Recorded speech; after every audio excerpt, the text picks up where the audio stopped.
Okay, cool. All right, anyway, so what we're talking about today was budgeting and planning your transition from paid to self-employment. So we're looking at the transition, what is a successful transition plan, what it looks like, what is the big deal about budgeting, what is an effective money system, which is part of the successful transition plan. I'm going to be showing that soon, and who you need to be throughout this whole process. And in summary, we're going to be looking at that. So let me just crack on. So the transition is from paid employment to self-employment, and the three critical ingredients for that is entrepreneur themselves, the idea, and the money. The startup capital, as you were, if you want to call it that, or whatever it is. And I put it in the order of importance, because without the entrepreneur, there can't be the idea. And without the entrepreneur and the idea, there won't be any need for the money.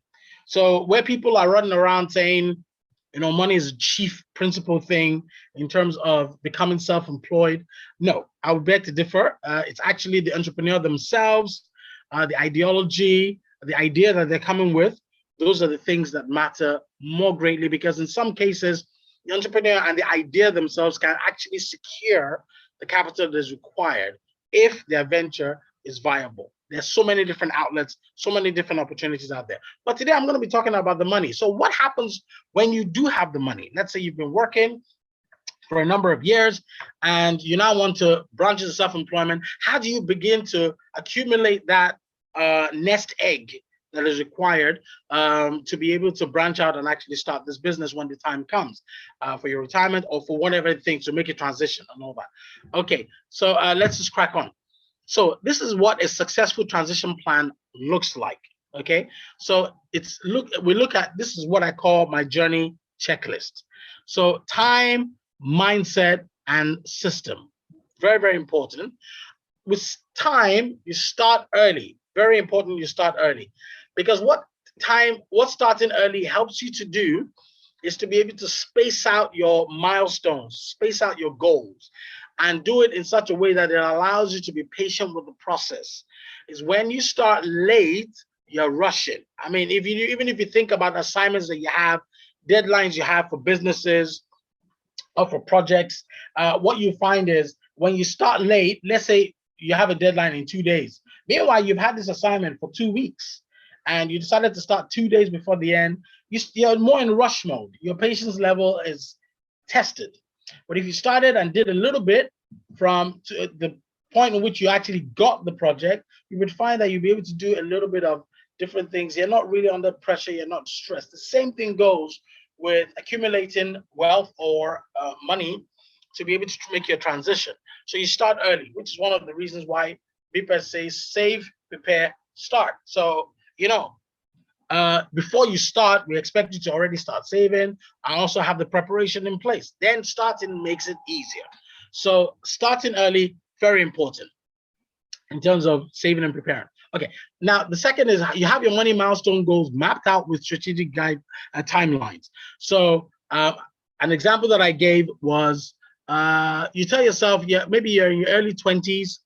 You tell yourself, I want to be a millionaire by the time I'm 35, make my first million. So how do you plan towards that? Again, you start early.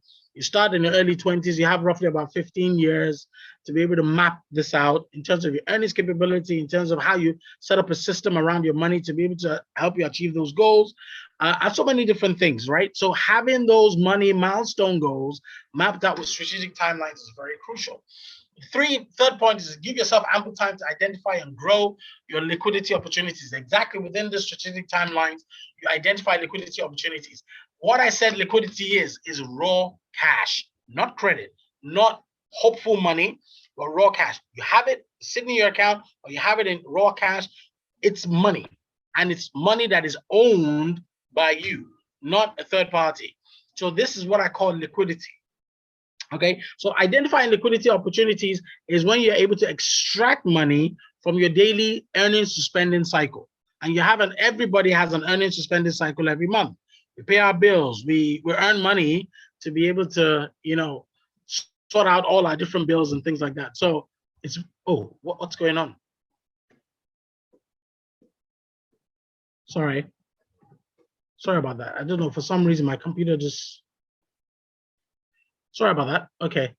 Yeah. So yeah, you earn money to be able to, finance all your bills in a month. And at the end of the day, what you find is that you have certain bills, you have to take care of those bills and things like that. Okay, then the fourth is you place a value on your time when considering your earnings capability. This is very important in terms of job seeking, that helps you to be able to earn a decent salary that enables you to extract liquidity opportunities. Or you started your business, what is the value of your offerings, your business offerings? So all these things matter very, very importantly. And the last is be patient throughout the process. Be patient throughout the process. Okay? Sorry, I do apologize.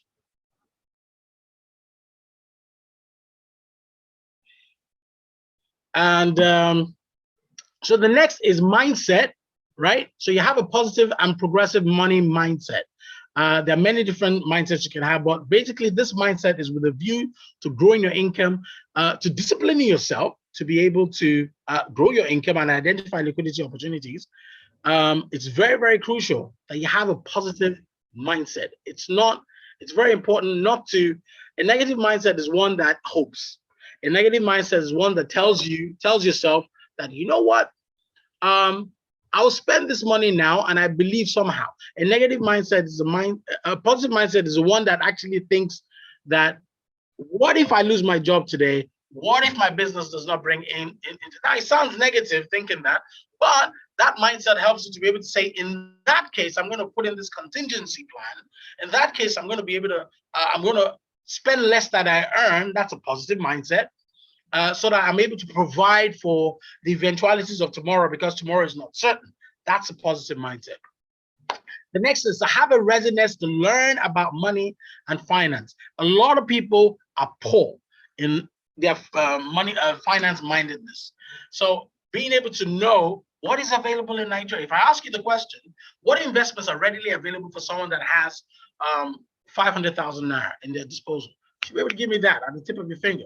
Right? These are important things. So, or what is available if I had 1 million, 2 million? What is the minimum investment if I open a government bond?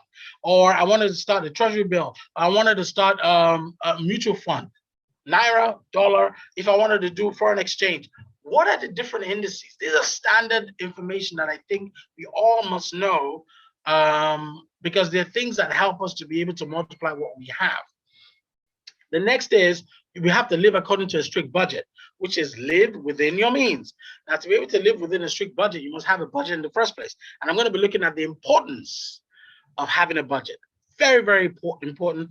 In fact, it's the foundation of all things. Without a budget, you might as well not be alive, really. I mean, I'm not insulting anybody that doesn't have one, but it's that important. We'll look at that in a bit. You must have a bucket load of patience. I mentioned it on the time. I'm mentioning it again here. Having a bucket load of patience is very, very important. You must have your own personal money rules and value. An example I shared is I don't lend money out to people because I value relationships more. Now, it sounds odd. Okay, fine. If someone comes to borrow money, you're going to lend money to them. But what I do is I give gifts instead of lending money. I try as best as possible to help out people that are dependent on the viability of what it is they're needing.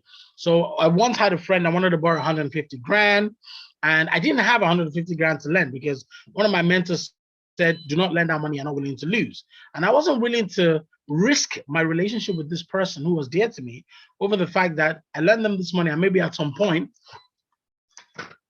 they can't pay back, and maybe at the time I need it, then it now becomes a fight, an argument, whatever it is.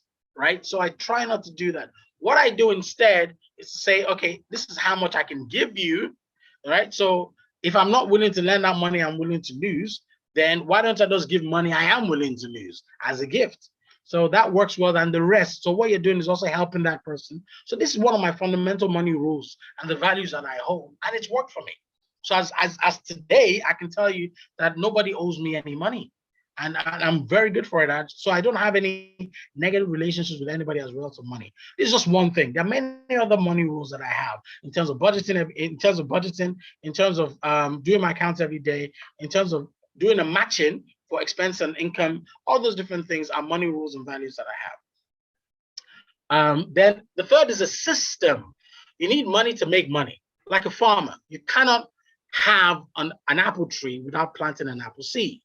So with money, you can't have a windfall, or you can have an abundance of money without actually using the little you have to plant to make money. That's why we have investments. So how do you now build this? You need a system that primarily has a goal to identify, extract, and grow liquidity over your lifetime, right? You need a system. This is very crucial, very, very important, because the money that we're running around from pillar to post to try and borrow, imagine if you were disciplined enough to come up with that money over your lifetime. Remember I said patience is a very key tool in terms of building a successful transition plan. So, and for that patience to take root, you need to start early, right? Don't start late, because you can't start at 50 saying, I want to build a life for my retirement and retire at 65 and feel you have anything credible. You start at 20, you already start, or 25 or 30 even, right? I'm not saying it's impossible from the age of 50. Don't be discouraged, but it's going to be a steeper mountain decline, guaranteed, than if you had started early at 30 or 25 or something like that, because you're giving yourself more time by starting early. And you can also have the peace of mind and the patience to know that you're building for much later on in life. That's why they impose on all of us today to have a pension, because this pension helps you to save. But what it saves and what it gives you back at the end of retirement, it's not worth its price in salt. That's why having your own system and having your own plan is very, very critical. The next is your system must be stable and uncompromised. Your system must be stable and uncompromised, which means that whatever your personal money values are or your rules, you make sure under no circumstance do you allow yourself to be uncompromised in any way. It must be stable. You must stick to your guns, right? Like they're not lending money out. I don't compromise for anybody, not even a family member. I'd rather give you a gift and know that, look, we're done with that, okay? And the rest, if I can't meet up the entire amount, the rest you would go source it from somewhere else, but you can't be indebted to me. I just would not allow it, okay? So that's a rule I have. Then the next is your system is your guide to everything you do with your money. That's why it's very crucial. I'm going to be looking at what a money system is, break it down a little bit further, and enable us to be able to get the meat of what it is that we're talking about here. So this is what you need. For a successful transition plan, you need time on your side, you need to have the right mindset, and you need to have the right money system. So now let's look at this budget thing. What is the big deal about a budget? And if I ask you the question, what is the monthly cost of your lifestyle today? Do you have a number for me? I have a number in my head that I've been using. The number has varied. I started this whole system in 1996 when I graduated from university. I told myself I'm about to go into the real world because, you know, you tend to be in a bubble when you're in university under your parents, things like that. But now I'm going to work. So I asked myself the question, what system can I put in place to ensure that I am self-sufficient? And I know I'm in control of my lifestyle, in control of my income, in control of everything else. So what system can I put in place? So I started asking myself the question, what is the monthly cost? Is it possible to fix my lifestyle cost every month? I know there's some variable elements, but using historical cost analysis and projecting for the future, you can actually stabilize it with a little bit of adjustments for inflation or for variations, and you can have a certain amount with a lax, with a flex. I know I may be speaking Greek to some people, but this is a way in which I actually stabilize the system, and I have a number in my head, all right, that provides no matter what for my budget every month. Now, the benefit of doing this is that the budget gives you a definitive measure of your lifestyle. You put a value to it. You must have that value. And that value also helps you to be able to plan. Value helps you to be able to, it provides a basis for comparison and continuous readjustment. So for instance, you know, the Naira fell to the dollar. All of a sudden, all imported goods went up. I have a budget. I already know how much these things cost. But because of the fall, it's added. So maybe I may need to vary what I buy. Instead of buying some imports, I go for Nigerian substitutes that are manufactured here that are able to work within my budget, all right? Because on a lot of occasions, I encourage people to adjust their lifestyle to their budget and not their budget to their lifestyle, right? It's very key to do that, because don't forget, the objective of this is to identify and extract liquidity opportunities over your lifetime in preparation for your retirement. Okay? How can you save when you don't have liquidity? It just doesn't make sense. So these are the systems and the ways you put that in. Now, third, it provides you a platform for forecasting and planning for the future. A budget provides a platform for forecasting. So how do I forecast what you do not know? Think about it. That's the logic. So a budget helps you to have a baseline of, this is who I am, this is my lifestyle cost. How do I now project, taking inflation into consideration? So I adjust every year. I think this year's inflation is about 14%. So for instance, by next year, my budget will be adjusted for 14% out, or depending on what my earnings capability, if that does not shift up, which is also something I'm working on, then I adjust my lifestyle to fit in with that same budget by varying my demands for my needs, my wants, and my obligations. Okay, so those are the three things you have your budget for. For your wants, the things you desire; for your needs, the things you cannot avoid; and for the obligations, the things that you're obligated to other people for, family members, friends, whatever it is, and yourself. You have some obligations, your health. That's an obligation. So the fourth is, a budget instills a sense of discipline and focus in you. Okay, so it helps you to be able to have peace of mind as well. I know that this is how much my lifestyle is worth. If anything happens tomorrow, I know how many months I have saved up of lifestyle costs, which gives me the opportunity to have the freedom to be able to know that, okay, fine. I'll give you an example. In 2017, let me use a live example. I lost my job in 2017 for the first time in my life.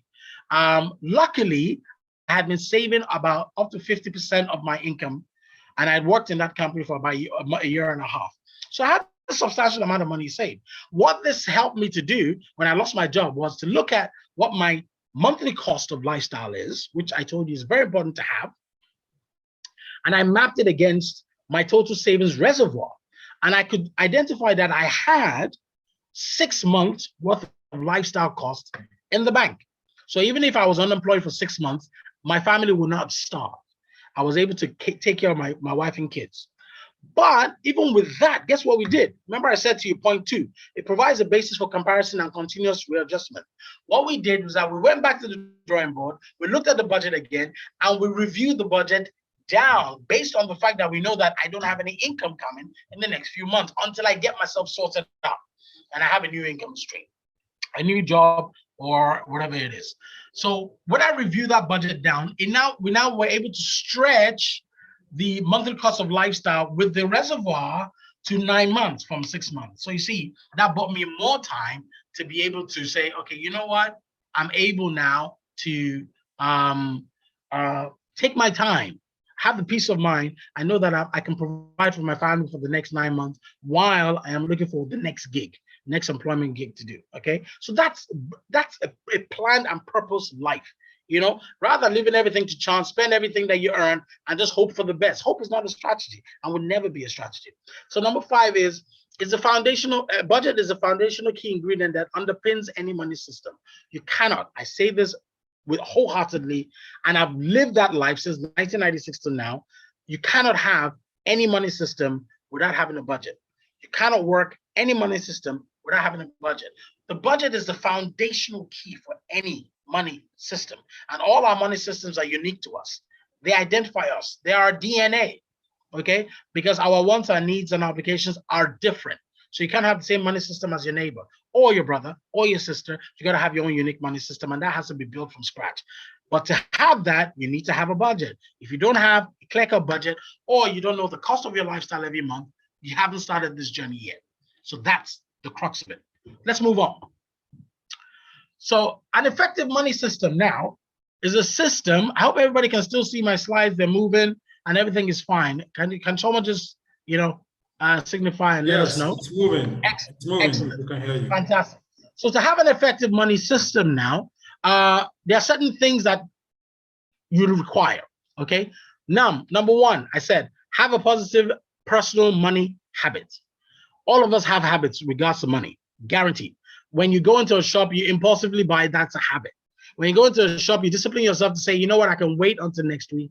That's a habit. When you go into when you decide on a more expensive school than a cheaper school, more expensive school than your current earnings capability can handle, to a cheaper school because of one reason or the other, and you say, I'll make up the difference, that's a habit. You're taking a risk and saying that, you know what? Or you tell yourself, I'd rather buy a Gucci bag than buying a one that is not branded. That is a habit. If the kind of person that likes to have luxuries, that is a habit. All those things, every single decision you make is going to affect your pocket. And that's a habit. So you ask yourself, do I have positive, progressive money habits? This involves developing intentional, unconscious, money-friendly habits. And I said to you, you adapt your lifestyle to your budget, not vice versa. The second is to have sustained incremental earnings. While you are making that transition, part of the planning process, remember I said start early. Your first job matters. Your next job matters. The next job after that matters.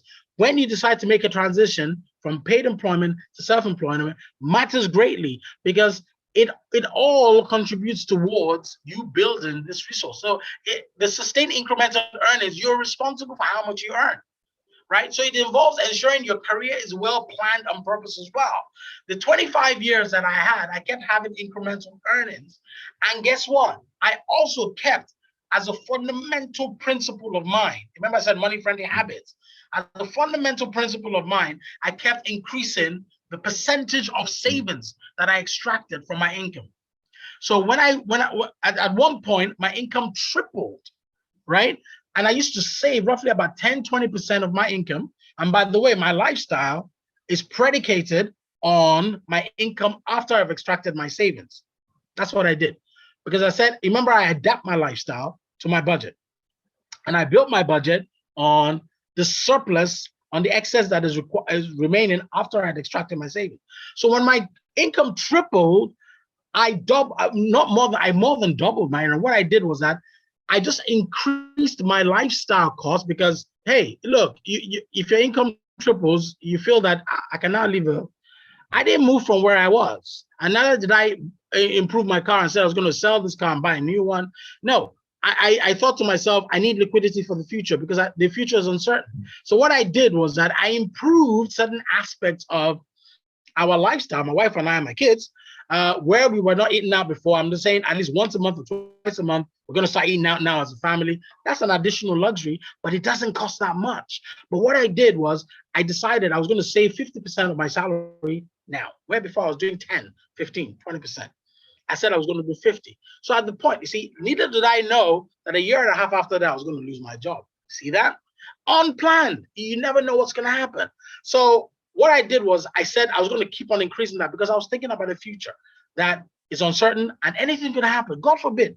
We always say God forbid, but again, hope is not a strategy. You've got to intentionally plan for this. So the next is have an adaptive and planned lifestyle. The lifestyle must be adapted to suit your income at every stage of your money journey. Because at every stage of your money journey, guess what's going to happen? Your earnings capability is going to vary, right? Your ability to save is going to vary because all of a sudden you have one kid, another kid is on the way. So obviously your expenses are going to increase, right? That's part of your money journey, right? Or maybe something happens, God forbid, something happens with your health. And all of a sudden you're spending more money on healthcare, or something happens with a family member's health, or something happens, whatever it is. Or maybe your landlord says it's time to move and you're looking for a place and you can't find any place that is offering you the same level of rent. Life happens. And the fact that life happens means you are on a money journey that has a lot of uncertainties, but the only certainty that you have is the control you have over your money system and your money habits and how much you save moving forward. So these are things that we have to look at. Next is continuous financial education. I've mentioned this before, mention it again. It involves continuous educating of yourself about money matters, market indices, global trends, and investment opportunities. How many of us know what the level of inflation is? How many of us know what the consumer price index is? I know those things are for finance people, but literally speaking, it affects you every day. When you go into a supermarket and you want to buy stuff and you put all the stuff in the trolley and they tell you this is how much it is. And I bought this last week and this is how much I paid. Because we tend to shop the same goods because we have tastes and preferences. And you go into a shop and they tell you for the same basket, they say, oh God, the price has gone up. And you're like, wow, guess what? You didn't plan for it. But imagine if you have an understanding, maybe you follow current affairs news, and they tell you that all of a sudden maybe the dollar fell. This is Nigeria. If the dollar increases against the naira, even stock that exists in the shops, your vendors are going to start increasing the prices, even though those ones were bought at the old price and they can sell them off at the markup. But now everybody wants to make money in Nigeria. So people are so, they're ready to increase prices on their customers because they say, dollar. Everybody's just saying dollar. You know what I mean? Cows in the field, dollar. I'm like, the cows never went to the US. But anyway, but that's just an aside. It's just very frustrating sometimes. And because you know that this is the kind of market you live in, you got to provide for these contingencies, mad fluctuations in prices and things like that. So that is for your lifestyle. Now, with that, someone will tell you, I can't even save. What opportunities do I have to save in the midst of all this quagmire?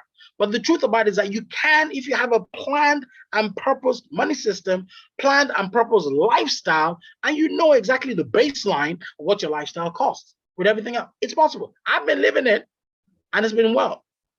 And the last is controlled obligation. This is a big one, especially in our society, such as Nigeria. One of the fundamental things that I do is never tell anybody how much you earn. Friends, family, nobody. Right? Except your spouse. I advocate that as long as your spouse is not greedy. But I thank the Lord, none of us have that kind of situations where someone wants to spend all your money for you. Because I noticed something in Nigeria. You tell anybody, uncle, auntie, whatever it is, or even a brother or whatever it is, they start calculating how much of that money belongs to them because you're their sibling. You see that kind of ridiculousness happening in this country, so or around generally. So I never do that, right? This money journey is so private. Right? Only your spouse should really be sharing this with you. But what you do is you minimize your financial responsibility. And the only way to do that is to keep your income a secret. Please, nobody is supposed to know.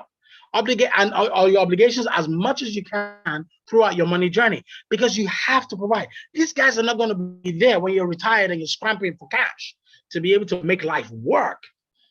So it's a very private thing. And I guarantee you don't even know how much they earn. You don't know. Or whether they even earn anything, or they get gifts, or whatever it is that they have. So keep your stuff private while you're on this money journey. It's very critical and crucial, and you build with your spouse, okay? So only your spouse is allowed to know that number, even your lifestyle number every month. Your spouse is supposed to know that. So these are just generally some effective money system tips that we have that enable us to be able to plug in to this transition model that we're working at. So who do you need to be? Who do you need to be? While you're going through this entire process, who do you need to be? You need to be disciplined. You need to be intentional, and you need to be patient. Again, that's that word again, patience.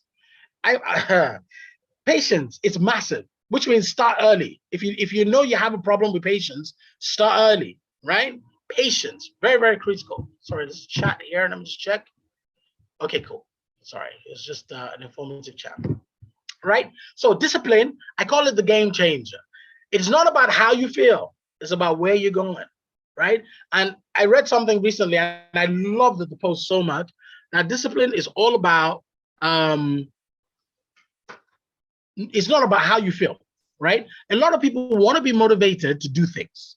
We want to be motivated. You know, to feel, I'm not motivated. No, discipline surpasses motivation. Discipline tells you that no matter what, I got to do it because this is my life next year and the year later and for the rest of my life. It's very, very critical that I do this. So discipline gets you off the couch when your whole body is like, I want to sleep, right? Because you know you got to get this done, right? So I call it the game changer. When you're disciplined rather than motivated, it's not about how you feel. It's about where you're going. You got to keeping your eye on the goal. I want to do this. I want to be a millionaire at 35. So because of that, I'm going to work hard to become a millionaire. And every minute I'm on the couch, I'm telling myself, lying down here does not make me a millionaire. And you get up. You discipline yourself and you get up, even though your body's going, I'll sleep at night. No worries. Right? The next is intentionality. I call this the game plan.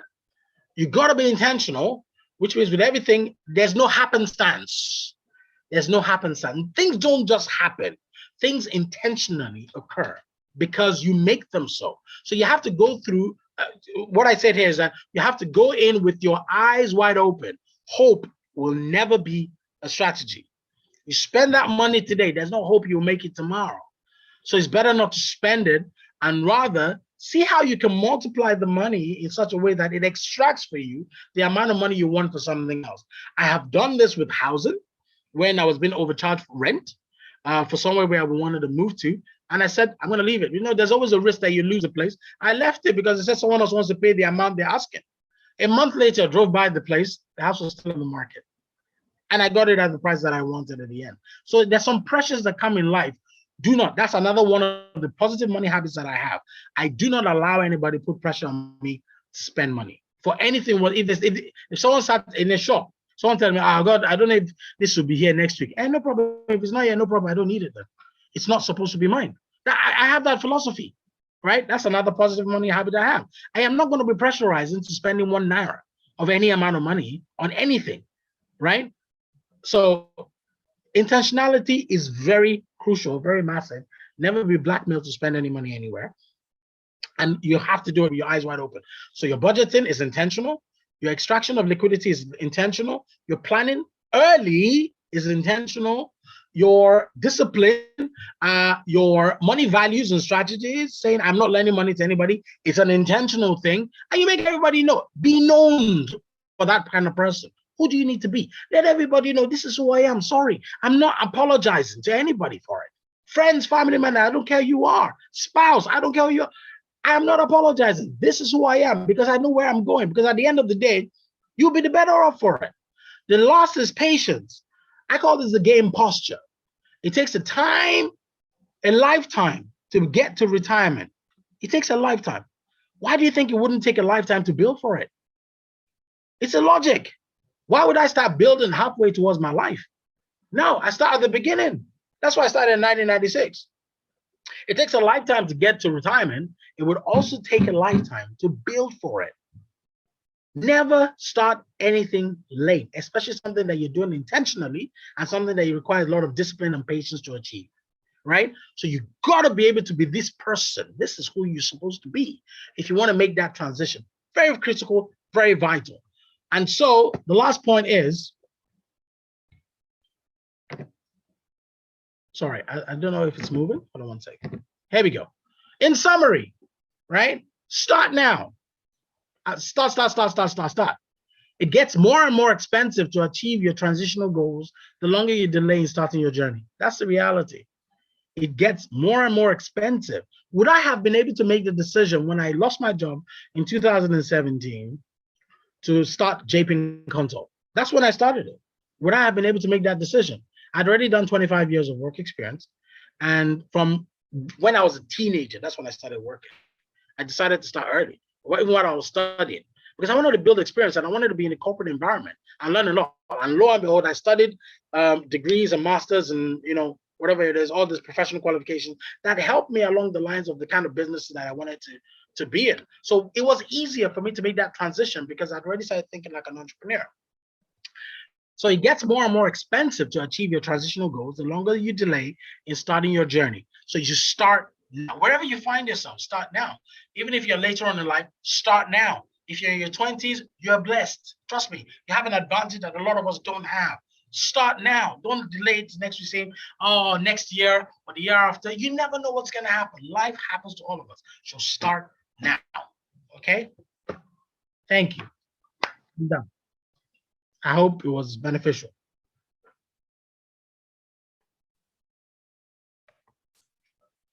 Over to you, Tim. Yeah, thank you very much, Mr. Sharif. Start now. It's very important. Start now. Yeah. A lot of times we think we still have time. Start now. Start the new habits, start the savings, start the plan. Whatever needs to be done, start now. Luckily, it's still the beginning of the year. So it's a good time. The frame of mind is still there. It's okay. But whatever it is, start now. Start the planning, start the adjustments, start the budgets, habits. For me, among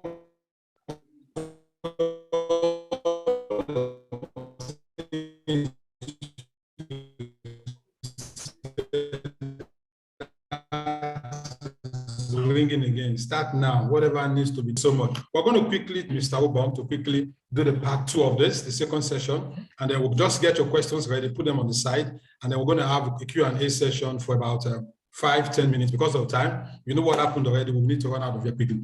So I'm going to bring Mr. Ubong on stage. Mr. Ubong is very ready. He's the co-founder of BPEDGE. He's an ex-banker. So trust me, he's going to be speaking from his experience. He has successfully been able to, he has successfully moved from paid employment to self-employment. So he's going to be speaking from all of that. And he's also a real estate practitioner. Please put your hands together if you can find them. I'm sure you can. And let's welcome Mr. Ubong. Thank you very much. Mr. Ubong, over to you.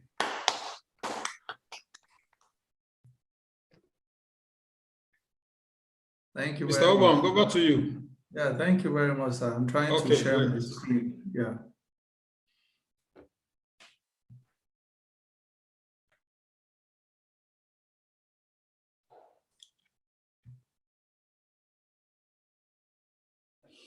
Okay, can you see my screen?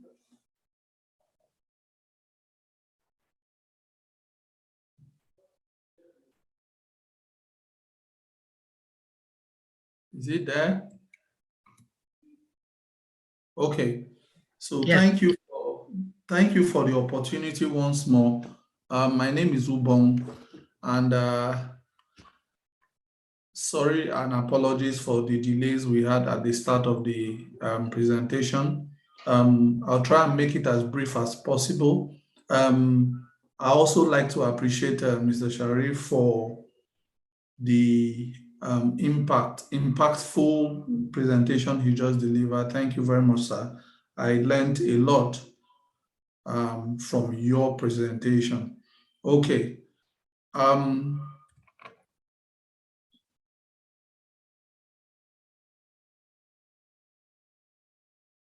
Okay, so the vision of BPEDGE as a fintech and edutech platform is designed to support employees to successfully make that transition from paid to self-employment.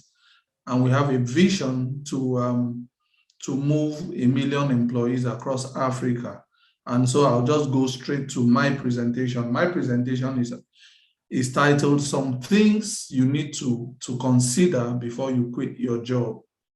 Okay, this is still in the Productivity in Retirement training series 2 that we have. So I'll be discussing along these lines 5 major bullet points. You need mental preparation. You need to find out your why, stakeholders in your life, plan your finances, and your business. Okay, introduction. Quitting your job could be a very difficult decision for a lot of people. It is difficult for people to take that decision. You know, I was with a very high net worth individual some many years ago, and he said to me 2 things would happen to you in your job. It's either you get fired or you fire your employers. And that struck me. That means from that day, I started thinking of the word getting fired. That means either I do the firing or my employers do the firing on my behalf. And so I want you to also have that at the back of your mind. So the first thing I would want us to address is your mental preparedness.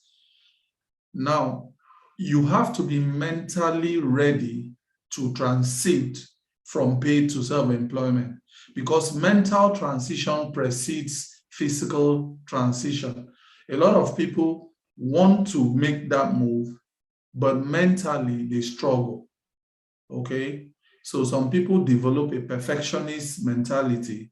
They are always on the drawing board and trying to make sure that all the T's are crossed and the I's are dotted.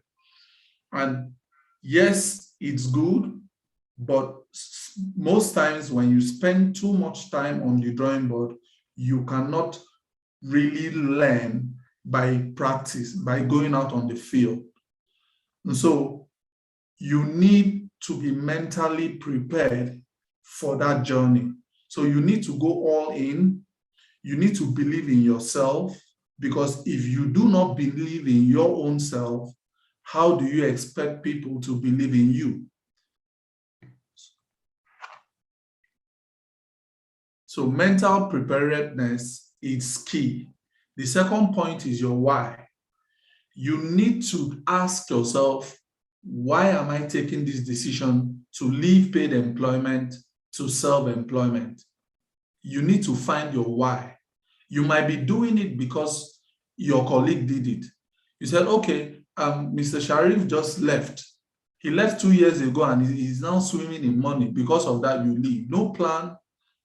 All you have is hope. And you heard him say continuously that hope is not a strategy. So a lot of people take the decision to leave paid employment into self-employment because some other person had taken that decision and it worked for them. So what is your motivation? It could be you hate your job or your job environment, your work environment. So is it because of your boss? You don't like your boss and you are always complaining that this man, this lady doesn't appreciate the value you bring to the table. And so because of that, you want to exit. Is that your why? Is it because you have been fired, like that man said to me, that either you fire your employers or your employers would fire you, but somebody needs to do the firing at a point in time? Is it because you've been fired? Is it because your salary, your pay is not commensurate with the amount of effort you're putting in? That's according to your own judgment. Or is it just because you hope that when you step out there, the hope for a better future has pushed you into taking that decision? So you need to clearly define your why and what motivation you need to take that leap. So whatever that motivating factor is, it has to be strong enough to keep you going when you face challenges. So these are some whys I just thought I should bring to our notice. The best way to predict the future is to create it. Okay? Refusal to leave your future or destiny in the hands of others could also be your why. Being deliberate about planning for retirement could also be your why. So after you have sorted out the mental part and you've figured out your why, the next thing you need to take into consideration are stakeholders in your life. You need to identify who the stakeholders in your life, the primary stakeholders in your life are. You need to find out, it could be your spouse or a partner, it could be your kids or dependents, it could be friends, etc. Now, the most important thing is that your life doesn't really belong to you alone, because you have people who are more like stakeholders or interest holders in your life. Now, when you make adjustments, when moving from paid to self-employment, these adjustments would impact the people who have a stake in your life.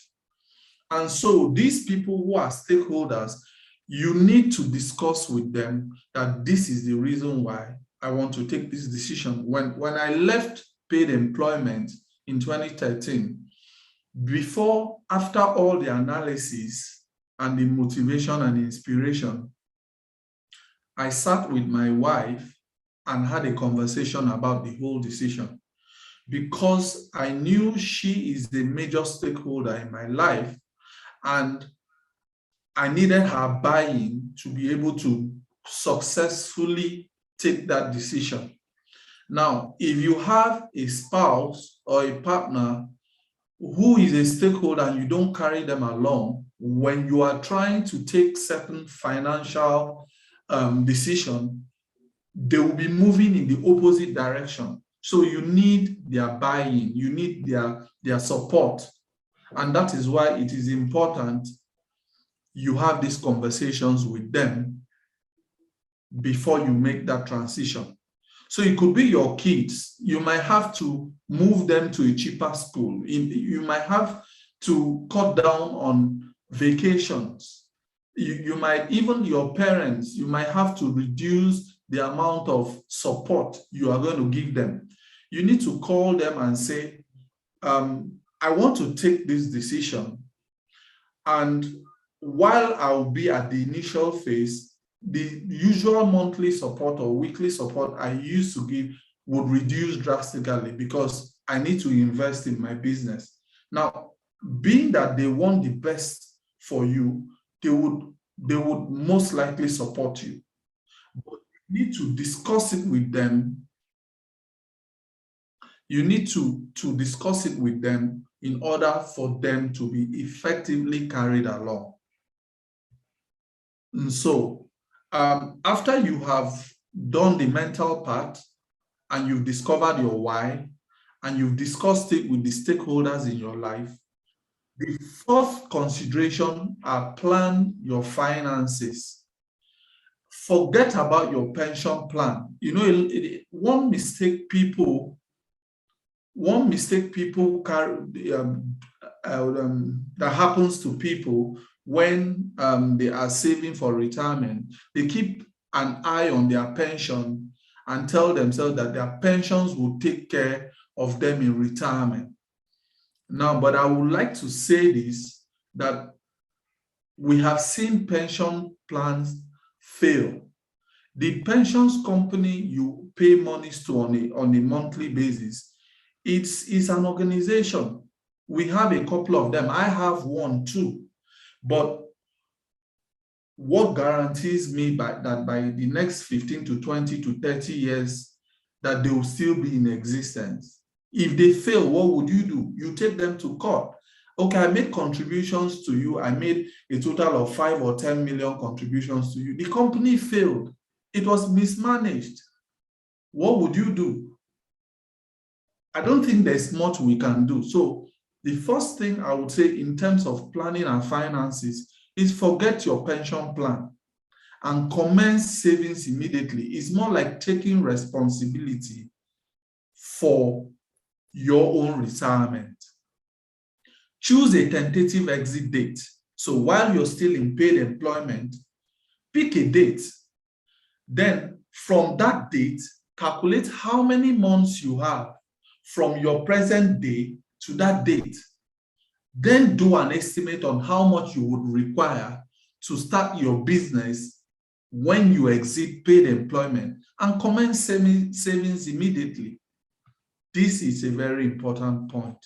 And I'd like to introduce, or for those of us who have never heard of the 50-30-20 rule, or to remind and refresh those who have, that there's something called a 50-30-20 rule. Now, that rule states that your net income after tax should be allotted as follows: 50% to your needs, 30% to your wants, 20% to your savings. I would like to repeat that. 50% of your needs should get an allocation from your net income.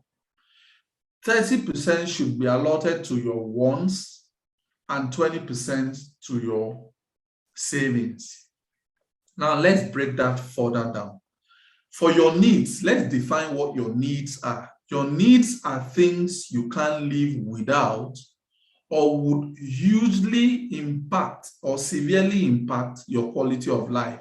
Example, your health care, your medical prescription. You could be living with a medical situation or condition, you or your spouse or your kids or whatever, or family dependent. You could have a medical condition that you need to address on a monthly or weekly basis. Groceries, housing. This housing could either be a rental or mortgage.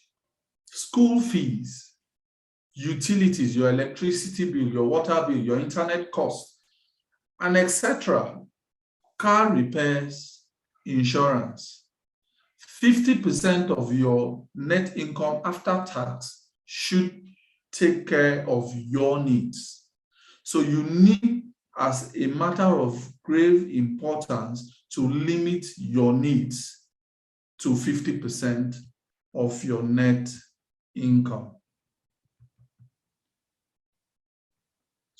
The next thing we'll look at is your wants. In the 30%, the 30% goes to your wants, and we will define wants as things that cause minor inconvenience in your life. They are not needs, but they greatly improve the quality of your life. Example, dining out, eating out, going to different mega chicken, fast food, going to hotels, restaurants, and etc. Vacationing, gifts you give to either friends, family, going for different parties, or where you need to buy a gift on this person's birthday. These are classified as, I will classify them as your wants. Okay, entertainment, your Netflix, your DSTV subscription, shopping in large malls and all those exotic malls, even cosmetic surgeries, both on yourself and your car. You know, it's not the basic, because you would have noticed that I put car repairs under needs. Under wants, you have cosmetic repairs for your cars, maybe pimping your lights, buying a new stereo system, you know, having those alloy wheels, those black alloy wheels you've ever, or silver alloy wheels you've ever wanted.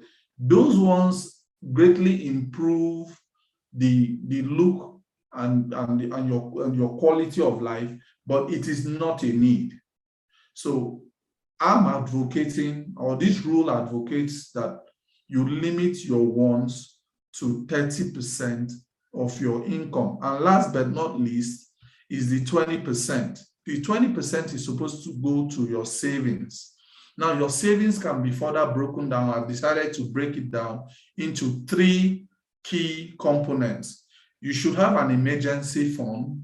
You should, if you have debt that you service, maybe you've borrowed money, either credit card or from the bank, or from neighbors or family or friends, this is where you pay them from. And then a retirement savings account. And so when we talked at the beginning, we said, forget your pensions fund. This is where you save from to start your business. This is where you save from to prepare for retirement. Okay, so if you have debt running at a high interest rate, it's only wise for you to reduce that debt as much as possible and probably pay it off than save, because the average savings account in a Nigerian bank is barely 1% or less with the inflation rate we have. But debt would rise between double digits of maybe 20% to up to 30 to 35% in some commercial banks. So I would advocate that you pay your debt first before you save, and have something too for emergency fund. And so last, the 4th or the 5th thing, after looking at the mental preparation, as discovering your why, and looking into the stakeholders in your life, and you're planning your finances, the last but not least is your business. What kind of business do you want to do when you quit your 9 to 5? Have you thought about it? What type of company do you need to execute? Is it a limited liability? Is it sole proprietorship? Do you need to form a partnership with someone? You need to determine, what type of company do I need to execute? What product or service would I be involved in? It might be a service-based business or a product-based business. So you need to determine that before I leave my 9 to 5, this is the kind of business I want to do. How are you going to market this business? What are your sales and marketing channels? Do you have an idea how social media marketing works? Have you tried to talk to experts? Have you taken up online courses? Because after determining your products and services, you need to find a way to sell them to the public and to your customers. And what kind of tools would you need to execute these? You need market survey, you would need a business plan, you need cash flow projections, etc. So these things are consideration. You think of what business will I do when I quit? What company type do I need? What product or services would I be engaged in?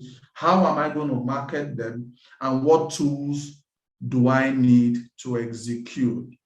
So if you think through these considerations, you would be on the path towards effectively transiting from paid to self-employment. And the good news is that Beep Edge is available as an organization to give you that hand-holding support that you require to make that transition as smooth and stressless as possible. So we would encourage you to download the Beep Edge app and take the first step towards that journey. Thank you very much. Yeah. If you can, let's jump my hands. Thank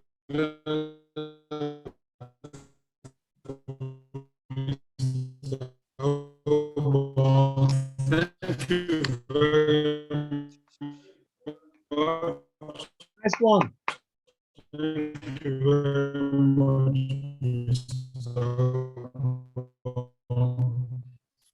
Thank you very much.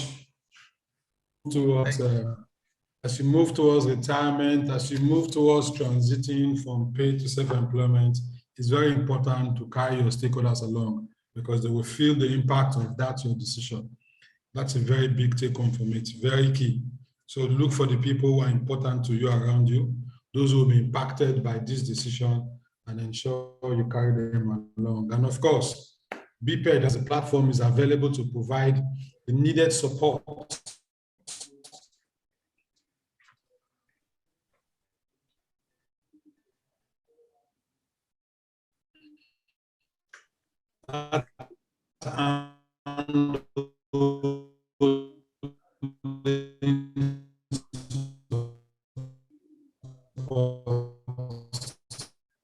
if you're transiting before retirement or you're going into retirement, whatever be the need. So for somebody who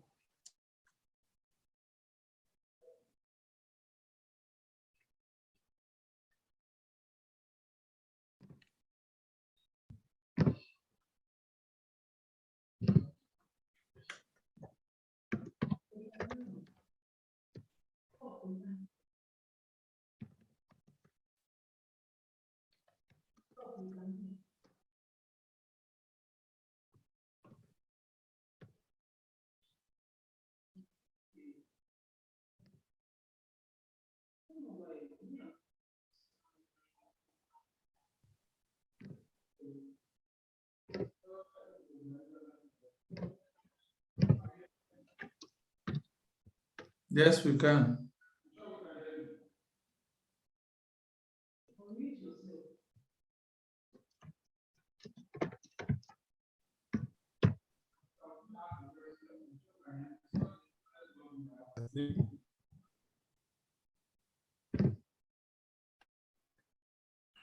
Yes, I'm sure we can hear me now. Yeah, that's it. Great. Okay, so the question is rather, someone who is in their 40s, what would you suggest to them in terms of being able to plan their finance towards living paid employment, especially since they're not too far from retirement? What person is asking for practical tips, practical steps, since he doesn't have that luxury of time anymore? It's there's an extent to which I can actually give practical steps because I need to come in. We need to come in and be able to see your situation. But the starting point is one, you have 25 years, so you count the time. Remember we said about time And so you have the time, 25 years. So 25 years is quite a lot to get a lot achieved. I'm assuming retirement is 65. And some people in Nigeria push it to 70, 75. So depends on your strength, because one of the things 65 or 60. Well, 60 for civil service, but private enterprise, I think, is 65 still. People do still push to 65. But I know government establishment, once you're 60, they retire you. So if you're in government establishment, then you have 20 years. If you're in private, you can have 25 or 30, depending, because you're your own boss, you're your own person. From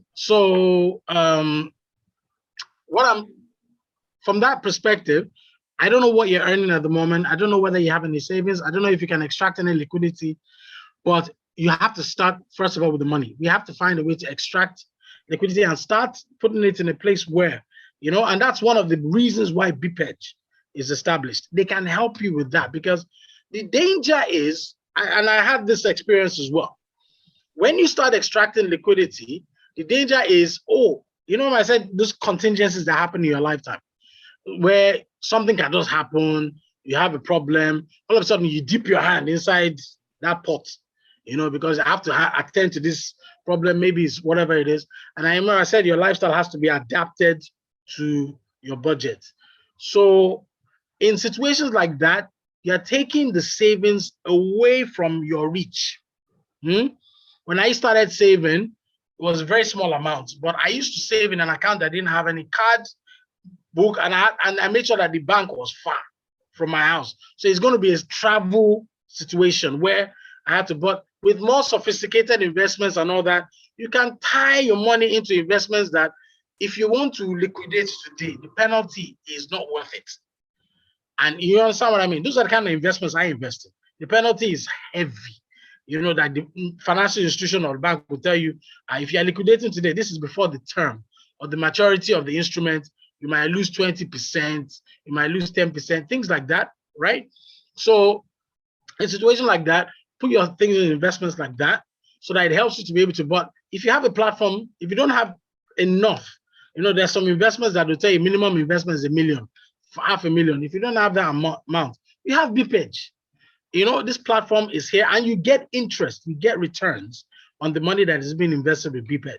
So you can start investing here. It doesn't have to be a lot of money. I think another thing we need to debunk in terms of having a positive money mindset is that there's some amounts that are too small. No. When I first started, I started with, how much was it? About 1,250 naira a month. That's how much I was saving, 1,250. It doesn't seem a lot of money, but I saved this thing for 2 years. I didn't even know that 2 years had passed. And when I saved, I forgot that the money was there. Remember I said the bank was far and I didn't have a passbook or a card for it. So you had to walk into the branch, stand on a queue just to withdraw how much. You understand? So it didn't make sense to me. But as my earnings capability was increasing, as my earnings capability was, I was improving my jobs, the amount I was being paid, I can now improve that amount of money that I was saving and continue like that. Remember, I started in 1996. I had time. And I had the peace of mind to carry on doing that. So you're 40 now, you have 25 years or 20 years. Ask yourself, now, remember I said creating milestone financial goals. How much do you want to save every year? And you look at it and say, on my current income, is it feasible? If it is feasible, then you need to have a money system. You start with a budget that helps you to be able to run a money system. You have to have a budget now. If you don't have one, then you have to have one. It's the beginning of it. It's the key that unlocks the vault of your transition. You have to have a budget. So we have to write one for you. We have to put you in the position where you're able to identify the liquidity which is the surplus money that is after your budget has been implemented on your lifestyle, right? Whatever surplus money is, then we take it away from you and maybe keep it a BPEG or whatever it is and all that. And we continue that cycle for the next, I'll say 5-10 years. Let's try that first, then see where we are in terms of putting into higher yielding investments. And we continue like that. That's how you're going to do it. But you can only break out by taking these measures, okay? So that's the advice I'll give. Aggressively. Great. So because of time, there are two other questions there, but I already got two questions there. So let me ask the second question. The same person is asking the question, self-growth or self-improvement versus savings, which is more important? Because I need to spend money on my self-growth versus, so my money is not so, my allocation of according to that is not so large. So it's the self-growth versus the savings. Which is more important? Which should I pay more attention to? I'm not going to entertain you picking and choosing. You're going to do all of them, and I'll tell you how. Your savings is primary. You are going to save. That extra you're saving. You don't have to necessarily spend money, as it were, on your self-development. Come on, guys. Do you know how much development? Every year I tell myself that I'm going to do one course or the other. And I don't know if you know different platforms like Udemy. You have no platforms like, you know, they have all these. They don't cost a lot too. Then there's the internet, there's Google, there's so many things you can learn. The problem is that we feel that unless we're in a classroom style setting, that there are certain things we cannot learn. No, there are YouTube videos, and I can guarantee you that you're online. You're on YouTube, you're on Instagram, you're on Facebook, maybe you're on Twitter, right? You're on all these different platforms, and you're already spending money. You already have a budget. You already have a budget for these platforms. You're already on it, but you're not using it to learn. You're using it for entertainment, right? I'm going to let you know that you're already spending your education, right? Don't try and say, I'm going to now save for a those will come. And don't forget, apart from that, one of the things I didn't mention is that sometimes you get windfalls. What do I mean by windfalls? How do you treat your 13th month? How do you treat your bonuses, your leave allowances? These are what I call windfalls. Some people will say, I'm going to use it to boost my lifestyle. Some people say, no, your lifestyle is your January to December salary. Your 13th month is an extra. Your leave allowance is an extra. All the other bonuses you get in work in an extra. That can boost your savings. Or maybe you can earmark it and plan and say, okay, for my leave allowance, depending on what it is, there's a particular cost I've identified and I'm going to use it to pay for that cost. It can come out from there, right? And let your lifestyle continue riding on your monthly salary. So there are different ways you can do it. I don't think you have to choose between both. You have to do both. Your savings must always continue in the same vein because it's a percentage of your monthly income. And you can boost it with the bonuses, but you can plan around it. You can have both. Great. All right. Thank you, Mr. Sharif. So, any comment on that? Yeah, I'll just thank you, Mr. Sharif, for that in-depth analysis. I would also like to remind that when I did my presentation, I mentioned the 50-30-20 rule. So where exactly would self-development be classified under? I think it's a want. You put it under your want and you put a budget to it. You cannot touch your savings because the savings is supposed to take care of your emergency funding, your retirement savings, and debt if you have any. So savings is separate. So you will have to look for, if your career is, you want to put it under a need or you want to put it under a want, that's fine. But I think your savings is untouchable. Thank you. Okay, great. Thank you very much. Maybe one last question here. I think that will go to you, Mr. Chef, briefly, as brief as you can. Say your monthly salary is, my monthly salary is 50K. How long do I have to save to actually start investing or to bring returns from my to bring returns from my saving interest? So this is very practical. Say my monthly savings is 50,000. How long do I have to bring this before I can get returns on my savings? Okay, many variables here. In Nigeria here, there are not a lot of investments you can actually get for 50K, but there are investments you can get for 50K. There are investments you can get for 10K. It's entirely up to you. There are many different opportunities. I mean, you have things that mutual funds is not, you can put money every month. You can put 5K in a mutual fund every month and continue building that. So it's not impossible. So you don't have to have big money for certain investments. It's just that the returns and the market value of that mutual fund can continue increasing and you can get something beneficial from it. But in terms of savings, I said there's no amount that is too small. You start saving immediately. It's not impossible. I've had this 50K story many times when I'm doing money management because everybody comes with the number 50K. But let's start first of all with how much your lifestyle costs every month. Are you adjusting your lifestyle to your income? And are you able to extract liquidity from there? You start from there. You understand what I mean? So many factors come into it. It's very easy to just say, I'm earning 50K. But what's your lifestyle? I'm not there with you. I don't know how expensive you have decided to live. You know?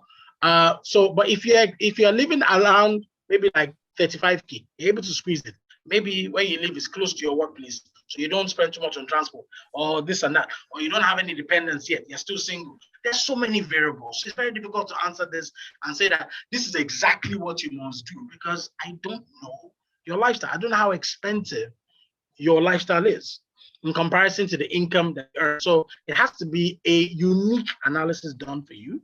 But in terms of investment, you can get as low as 5K, 4K, right? With the mutual funds that I mentioned. So nothing is impossible. And you patiently wait for it to grow. But you continue pumping in that 4K and 5K every month with your invested company. That's the bottom line, right? And if you can live on 45K, hey, you're already on your journey. So nothing is impossible. So the key thing is not about the amounts. It's about making a decision and being consistent with it. That's the right. Options are there. Totally agree with you. Thank you so much, Mr. Sharif. Thank you so much, Mr. Ubong. At this point, we've come to a beautiful end. So very big thank you for everyone for staying and logging back in. I'm very sure we had a good time. We've learned. It is one thing to come to such sessions. That's just the first leg. The next leg is to be able to apply it. It is an application that you actually get the results. So I think that's where the bulk of the work is. So once again, thank you, everyone. And we look forward to having you in more of our sessions. Remember, BPEG is here to provide you the support to successfully make the transition from paid to self-employment. You can download the app from the Play Store, download the app, get on the roadmap, start your savings, and there are trainings on the platform you can begin to engage. Just for a token, just pay a tiny amount, and you can have access to those training, over 15 modules where you can begin to learn, where you can even begin to unlearn and begin to move forward in your journey to becoming successful and being financially independent. Once again, thank you very much, everyone, for staying put and for having this wonderful time with us. And a big thank you to Mr. Sharif and to Mr. Ubong. See you guys next time and have a fantastic weekend. Thank you all. Thank you. Thank you. Thank you, sirs.